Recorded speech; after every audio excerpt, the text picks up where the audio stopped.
আসসালামু আলাইকুম ওয়া রাহমাতুল্লাহি ওয়া বারাকাতুহু।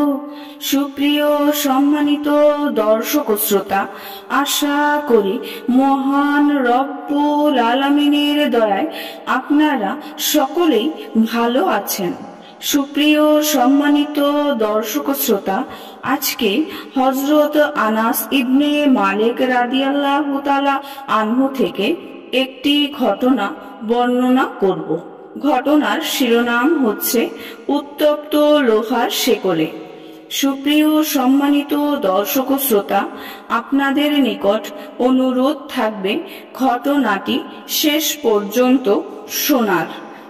ইসহাক ইবনে আব্দুল্লাহ ইবনে আবু তালহা বলেন, হযরত আনাস ইবনে মালিক রাদিয়াল্লাহু ও তার ভাই ইরাকের হুয়াইক নামক স্থানে শত্রুদের একটি দুর্গের নিকট অবস্থান করছিলেন। তখন শত্রুপক্ষ উত্তপ্ত লোহার শিকলে আক্রাজাল বেঁধে নিচে নিক্ষেপ করছিল ও মুসলমানদের উপর টেনে তোলার চেষ্টা করছিল। হযরত আনাস ইবনে মালিক রাদিয়াল্লাহু তাআলা আনহু এই রকম একটি আকরা জালে আটকে পড়েছিলেন। তাকে যখন শত্রুরা উপরের দিকে তুলে নিয়ে যাচ্ছিল, তখন হযরত বারা রাদিয়াল্লাহু তাআলা আনহু দেওয়ালের দিকে তাকিয়েছিলেন। নিচে ফেলা শিকল তার হাতের নাগালে আসার সঙ্গে সঙ্গে তিনি শিকল কেটে দেওয়ার উদ্দেশ্যে তা মুঠো করে ধরে রাখলেন। উত্তপ্ত লোহার শিকলে তার হাতের তালুর চামড়া ও গোশত পুড়ে যাওয়া সত্ত্বেও তিনি সেই শিকল কেটে না দেওয়া পর্যন্ত ধরে থাকলেন এবং হযরত আনাস ইবনে মালিক রাদিয়াল্লাহু তাআলা আনহুকে উপরে উঠানো থেকে রক্ষা করলেন। পরে দেখা গেল তার হাতের সব গোশত পুড়ে শুধু হাড় অবশিষ্ট রয়েছে। আল্লাহ পাক হযরত বারা রাদিয়াল্লাহু তাআলা আনহুর মাধ্যমে হযরত আনাস ইবনে মালিক রাদিয়াল্লাহু তাআলা আনহুর জীবন রক্ষা করলেন।